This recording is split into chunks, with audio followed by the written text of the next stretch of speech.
പ്രിയപ്പെട്ട തളിപ്പറമ്പിലെ സഖാക്കളെ, നിങ്ങളുടെ മുന്നിൽ ഇപ്പോൾ ഒരു ചോദ്യമുണ്ട്. PK ശ്യാമളയ്ക്ക് വോട്ട് ചെയ്യണോ വേണ്ടയോ എന്ന്. PK ശ്യാമള ഇപ്പോഴത്തെ പാർട്ടി സെക്രട്ടറിയുടെ ഭാര്യയാണ്. അവർ അത്യാവശ്യം അറിയപ്പെടുന്ന ഒരു നേതാവാണ്. അവർക്ക് വോട്ട് ചെയ്യണോ വേണ്ടയോ, അതായിരിക്കും നിങ്ങളിപ്പോൾ ആലോചിക്കുന്നത്. അതിനു മുമ്പ് നമുക്ക് കുറച്ച് പിന്നോട്ടേക്ക് പോകാം. ആയിരങ്ങൾ സ്വന്തം ചോര, സ്വന്തം ജീവൻ നൽകി വളർത്തിയതാണ് ഈ പ്രസ്ഥാനത്തെ. സ്വന്തം ജീവൻ നൽകുന്നതിനേക്കാൾ വലുതല്ലല്ലോ ഒരു ത്യാഗവും. അങ്ങകലെ കുറച്ച് ദൂരെ അപ്പുറം കൂത്തുറമ്പിൽ 5 സഖാക്കൾ ഒരു 30 വർഷം മുമ്പ് അവരുടെ ജീവൻ നൽകി.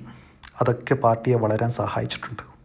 ഇങ്ങനെ രക്തവും ജീവനും നൽകി വളർന്ന പാർട്ടിയിൽ ഒരു MLA സ്ഥാനം വേണ്ട എന്ന് വെക്കുന്നത് ഒരു ത്യാഗമല്ലല്ലോ.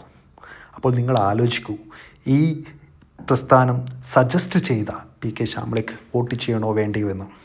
നിങ്ങൾ ഇങ്ങനെ ചിന്തിക്കൂ, ഈ പ്രസ്ഥാനത്തിൽ ഇതിലും ക്വാളിഫൈഡ് ആയിട്ടുള്ള ആരെങ്കിലും കണ്ണൂർ ജില്ലയിൽ തളിപ്പറമ്പിൽ സ്ഥാനാർത്ഥിയാവാൻ യോഗ്യതയുണ്ടോ എന്ന് ചിന്തിക്കൂ. അങ്ങനെ യോഗ്യതയുണ്ട് എന്ന് നിങ്ങൾക്ക് തോന്നുകയാണെങ്കിൽ നിങ്ങൾ ശ്യാമള ടീച്ചർക്ക് വോട്ട് ചെയ്യരുത്.